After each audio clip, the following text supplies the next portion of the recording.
Station Ghanpur నియోజకవర్గంలో రాక్షస పాలన కొనసాగుతోందంటూ మాజీ ఎమ్మెల్యే తాటికొండ రాజయ్య అన్నారు. ప్రభుత్వ వైఫల్యాలను ప్రశ్నించినందుకు గాను కడియం శ్రీహరి అక్రమ కేసులు పెట్టిస్తున్నారని ఆరోపించారు.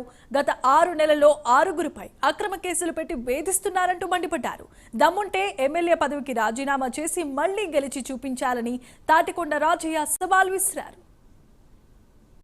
కడియం శ్రీహరి మళ్ళీ పాత రోజులను తలపించే విధంగా తన పాలన కొనసాగిస్తున్నాడు. ఆనాడు అక్రమ కేసులు, కక్ష సాధింపులు, అదే విధంగా ఎన్కౌంటర్లు, వేధింపులు, వాటన్నిటికీ పరాకాష్ట 10 ఏళ్లలో ఏకైక మంత్రిగా ఉన్న కడియం శ్రీహరి గన్పూర్ లో అనేక రకాల అప్రజాస్వామిక రాక్షస పాలన చేసిండు. మళ్ళీ ఇప్పుడు గత 6 నెలల్లో 6 మీద కేసు పెట్టిండు. దానికి పరాకాష్ట ఈ రోజు ప్రజాస్వామ్యబద్ధంగా ఒక పార్టీలో గెలిచి ఇంకో పార్టీలో పోయిన కడియం శ్రీహరి బీఆర్ఎస్ పార్టీ కార్యకర్తల చెమటతో గెలిచి వారిని నమ్మించి మోసం చేసి ఇవాళ కాంగ్రెస్ లోకి పోవడమే కాకుండా అధినాయకులను కేసీఆర్, కేటీఆర్, హరీష్ రావు, కవితలు వాళ్ళను విమర్శించడం, అదే విధంగా తనను గెలిపించిన బీఆర్ఎస్ కార్యకర్తలపై, ఎందుకంటే బీఆర్ఎస్ కార్యకర్తలకు అన్ని హక్కులున్నాయి, అడగడానికి నిలదీయడానికి ఒక ప్రతిపక్షంగా